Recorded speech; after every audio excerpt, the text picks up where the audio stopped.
শুভ সকাল বন্ধুরা। আজ হলো 23 এপ্রিল, 9 বৈশাখ, বৃহস্পতিবার।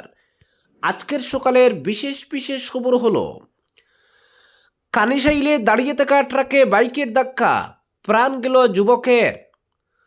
উদারবন্দে ঝড়ের তাণ্ডব, শালগঙ্গা মরলি হাই স্কুলে ভেঙে পড়ল অস্থায়ী শ্রেণীকক্ষ। শিলচর হাফলং সড়কে ভয়াবহ দশ, বন্ধ যোগাযোগ। পশ্চিমবঙ্গে টাকা বিলির অভিযোগে আটক বড়খলার বিজেপি প্রার্থী কিশোরনাথ। উত্তপ্ত রাজনৈতিক পরিস্থিতি। মে মাসের চাল, চিনি, ডাল, লবণ বরাদ্দ হাইলাকান্দিতে। এবং সর্বশেষ খবরটি হল, বন্যা প্রতিরোধে প্রস্তুতি নিতে বিভাগীয় কর্তাদের নির্দেশ এসিইর। বরাকের 4 ডিভিশনের এক্সিকিউটিভ ইঞ্জিনিয়ারদের নিয়ে বৈঠক কাল।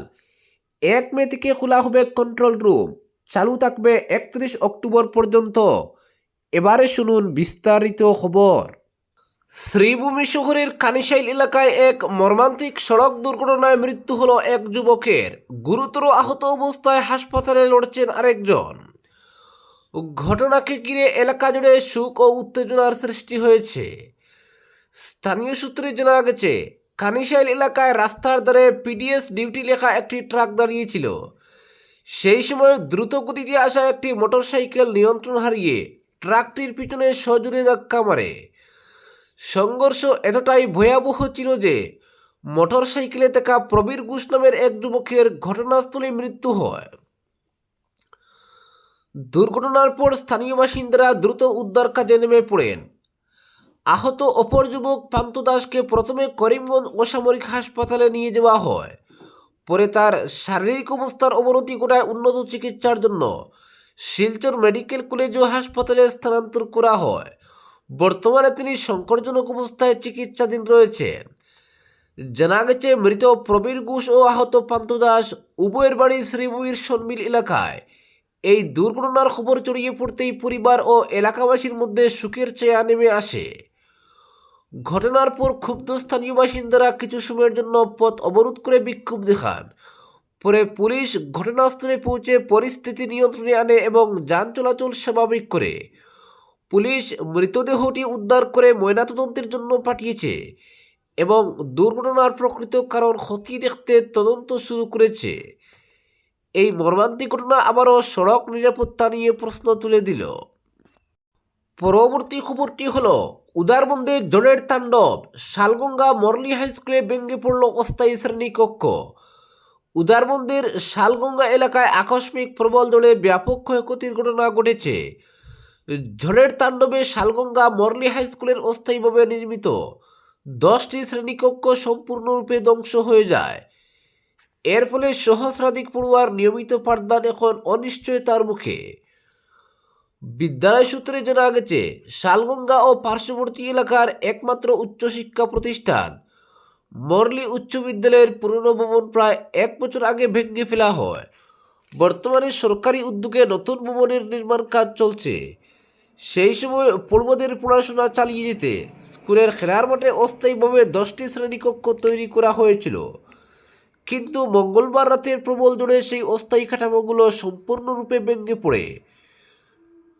টিনের ছাউনি ও বাঁশের গঠন ভেঙে ছড়িয়ে পড়ে ক্ষতিগ্রস্ত হয় শ্রেণীকক্ষের আসবাবপত্র।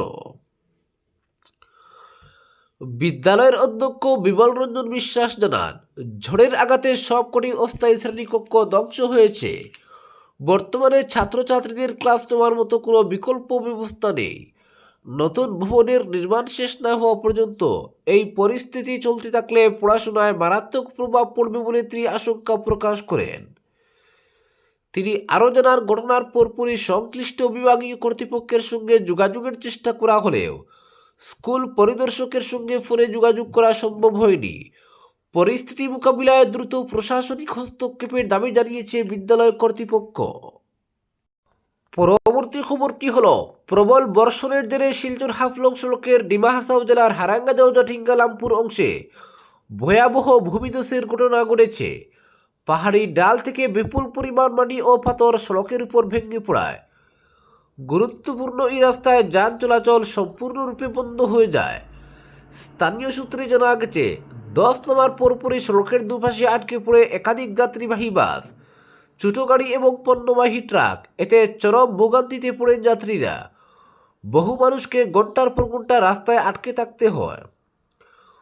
ঘটনার খবর পেয়ে প্রশাসন ও সংশ্লিষ্ট দপ্তরের কর্মীরা দ্রুত ঘটনাস্থলে পৌঁছে উদ্ধার কাজ শুরু করেন। জেসিবি সহ ভারী যন্ত্রপাতি ব্যবহার করে দোষ সরানোর চেষ্টা হয়েছে, তবে টানা বৃষ্টির কারণে কাজ বারবার ব্যাহত হচ্ছে এবং নতুন করে দোষ নামার আশঙ্কাও তৈরি হয়েছে। পরবর্তী খবরটি হল, পশ্চিমবঙ্গে টাকা বিলির অভিযোগে আটক আসামের বড়খলার বিজেপি প্রার্থী কিশোর নাথ। উত্তপ্ত রাজনৈতিক পরিস্থিতি। ভোটের মুখে নগদ টাকা বিলির অভিযোগকে কেন্দ্র করে পশ্চিমবঙ্গের বাংলাদেশ সীমান্তবর্তী হিঙ্গলগঞ্জ বিধানসভার কনকনগর গ্রামে চাঞ্চল্যকর পরিস্থিতির সৃষ্টি হয়েছে। এই ঘটনায় কাছাড়ের বড়খলার বিজেপি প্রার্থী তথা আসামের প্রাক্তন বিধায়ক কিশোর নাথ এবং স্থানীয় বিজেপি নেতা তরুণ মণ্ডলকে আটক করে থানায় নিয়ে যায় পুলিশ। স্থানীয় সূত্রে জানা গেছে, মঙ্গলবার গভীর রাতে একটি গাড়ি করে কনকনগরের একটি ক্লাবে পৌঁছান ওই দুই নেতা। অভিযোগ, সেখানে নগদ টাকা বিলির চেষ্টা চলছিল এবং কিছু টাকা স্থানীয়দের মধ্যে বিতরণ করা হয়। বিষয়টি নজরে আসতেই এলাকাবাসীরা ক্ষোভে ফেটে পড়েন এবং পরিস্থিতি দ্রুত উত্তপ্ত হয়ে ওঠে। খবর পেয়ে ঘটনাস্থলে পৌঁছায় হিঙ্গলগঞ্জ থানার পুলিশ। এরপর গাড়িসহ দুই নেতাকে আটক করে থানায় নিয়ে যাওয়া হয়। স্থানীয়দের একাংশের দাবি, ঘটনাস্থল থেকে নগদ টাকা উদ্ধার করা হয়েছে। এই ঘটনাকে ঘিরে রাজনৈতিক মহলে শুরু হয়েছে তীব্র চাপানুতর। বিরোধী দলগুলির অভিযোগ, ভোটারদের প্রভাবিত করতে নগদের প্রলোভন দেখানো হচ্ছে। উন্নয়নের প্রতিশ্রুতির বদলে টাকা বিলির মাধ্যমে ভোটারদের মন জেতার চেষ্টা চলছে বলেও কটাক্ষ করা হয়। উল্লেখ্য, হিঙ্গলগঞ্জ বিধানসভায় বিজেপি প্রার্থী রেখা পাত্রের সমর্থনে গত কয়েকদিন ধরে এলাকায় প্রচার চালাচ্ছিলেন কিশোর নাথ। তার মাঝে এই বিতর্ক সামনে আসতে রাজনৈতিক পরিস্থিতি আরও উত্তপ্ত হয়ে উঠেছে। যদিও এই বিষয়ে এখনও পর্যন্ত বিজেপির পক্ষ থেকে আনুষ্ঠানিক কোনো প্রতিক্রিয়া পাওয়া যায়নি।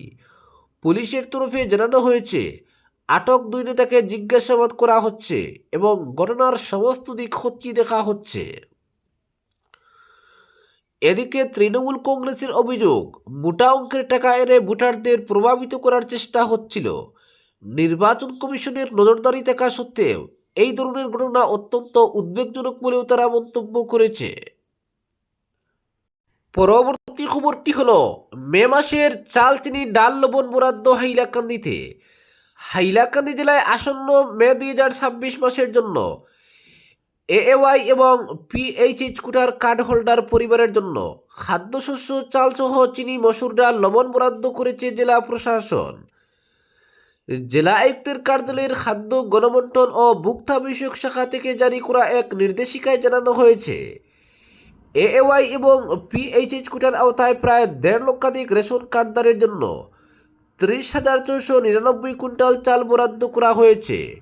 জেলার 17টি গ্রাম পঞ্চায়েত ভিত্তিক সমবায় সমিতির অধীনে মোট 1,50,838টি রেশন কার্ডের বিপরীতে 5,63,373 ইউনিটের জন্য চাল বরাদ্দ করা হয়েছে।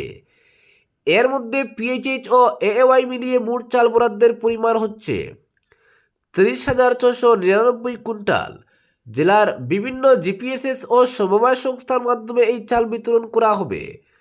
জেলা প্রশাসনের তরফে নির্দেশ দেওয়া হয়েছে, আগামী 28 এপ্রিলের মধ্যে এনএফএসএস এর অধীনে বরাদ্দ চাল খাদ্যশস্য এফসিআই ডিপো থেকে উত্তোলন করে ন্যায্য মূল্যের দোকানগুলিতে পৌঁছে দিতে হবে। উল্লেখ্য, প্রত্যেক এএওয়াই কার্ড হোল্ডাররা 35 কেজি এবং পিএইচএইচ কার্ড হোল্ডার পরিবারের প্রত্যেক সদস্য 5 কেজি করে চাল পাবেন। অন্যদিকে এএওয়াই ও পিএইচএইচ কার্ডধারীদের জন্য মসুর ডাল, চিনি ও লবণ বরাদ্দ হয়েছে। কার্ডধারীরা মে মাসে নির্ধারিত পরিমাণে ডাল, চিনি, মসুর ডাল ও লবণ সংগ্রহ করতে পারবেন। এপ্রিল মাসে প্রত্যেক এএওয়াই কার্ড হোল্ডাররা 1 কেজি করে ডাল, চিনি, লবণ ও মসুর ডাল পাবেন এবং প্রতিটি পিএইচএইচ কার্ড অনুরূপভাবে 1 কেজি করে অনুরূপ সামগ্রী পাবে। আগামী 1 থেকে 10 মের অন্ন সেবা দিনের মধ্যে প্রত্যেক কার্ড হোল্ডার পরিবারের মধ্যে চাল, চিনি, মসুর ডাল, লবণ বিতরণ পর্ব সম্পন্ন করতে ন্যায্য মূল্যের দোকানি ডিলারদেরকে বলা হয়েছে। পরবর্তী খবরটি হল, বন্যা প্রতিরোধে প্রস্তুতি নিতে বিভাগীয় কর্তাদের নির্দেশ এসইর। বরাকের 4 ডিভিশনের এক্সিকিউটিভ ইঞ্জিনিয়ারদের নিয়ে বৈঠক কাল। বর্ষার মরশুমে নদীবাঁধ যাতে না ভাঙে তার জন্য প্রয়োজনীয় ব্যবস্থা নিতে বিভাগীয় কর্তৃপক্ষকে কড়া নির্দেশ দিয়েছেন জল সম্পদ বিভাগের বরাক জোনের assistant chief engineer Atul Patwari. সংশ্লিষ্ট বিষয়ের উপর 24 এপ্রিল এসির কার্যালয়ে বরাকের শ্রীভূমি, হাইলাকান্দি, কাটিগড়া ও শিলচর এই 4টি ডিভিশনের এক্সিকিউটিভ ইঞ্জিনিয়ারদের উপস্থিতিতে গুরুত্বপূর্ণ বৈঠক অনুষ্ঠিত হবে। এতে সবগুলো নদীবাঁধ সহ বন্যার প্রতিরোধ, আগাম সতর্কতা ও প্রস্তুতি নিয়ে গুরুত্বপূর্ণ আলোচনা সহ জরুরিকালীন পদক্ষেপ নেওয়া হবে বলে বিশেষ সূত্রে জানা গেছে। সে অনুযায়ী শ্রীভূমি জেলায় বন্যা প্রতিরোধ ও আগাম সতর্কতার উপর বেশ কিছু জরুরি পদক্ষেপ নিয়েছে শ্রীভূমি জেলা জল সম্পদ বিভাগ। লঙ্গাই, সিংলা ও কুশিয়ারা নদীর বেশ কটি জরাজীর্ণ ও ভগ্নদশা প্রায় এলাকাগুলো ইতিমধ্যে চিহ্নিত করা হয়েছে। পাশাপাশি খুবই বিপজ্জনক অবস্থায় থাকা বাঁধের প্রোটেকশন দিতে অস্থায়ীভাবে মাটি ভরাটের কাজে হাত দেওয়া হয়েছে। 1 মে থেকে চালু হবে কন্ট্রোল রুমও। অক্টোবর মাস পর্যন্ত 24 ঘন্টা যথারীতি চালু থাকবে এই কন্ট্রোল রুম। পর্যাপ্ত বস্তা হাতে মজুদ থাকলেও প্রথম পর্যায়ে আরও বস্তা ও প্রয়োজনীয় সরঞ্জামের ডিমান্ড ইতিমধ্যে পাঠানো হয়েছে। বিভাগীয় কর্মীদের সহযোগে ভগ্নদশা প্রায় প্রতিটি এলাকার বাদ নজরদারির ব্যবস্থা করা সহ আগাম যাবতীয় প্রস্তুতি নেওয়া হয়েছে। এমনই জানালেন জেলা জল সম্পদ বিভাগের এক্সিকিউটিভ ইঞ্জিনিয়ার চন্দননাথ। এদিকে শ্রীভূমি জল সম্পদ বিভাগের এক্সিকিউটিভ ইঞ্জিনিয়ার চন্দননাথের নেতৃত্বে বিভাগীয় কর্তাদের সঙ্গে নিয়ে জেলার প্রধান 3টি নদী লঙ্গাই, সিংলা ও কুশিয়ারার নদীবাঁধের বেহাল পরিস্থিতি খতিয়ে দেখেছেন।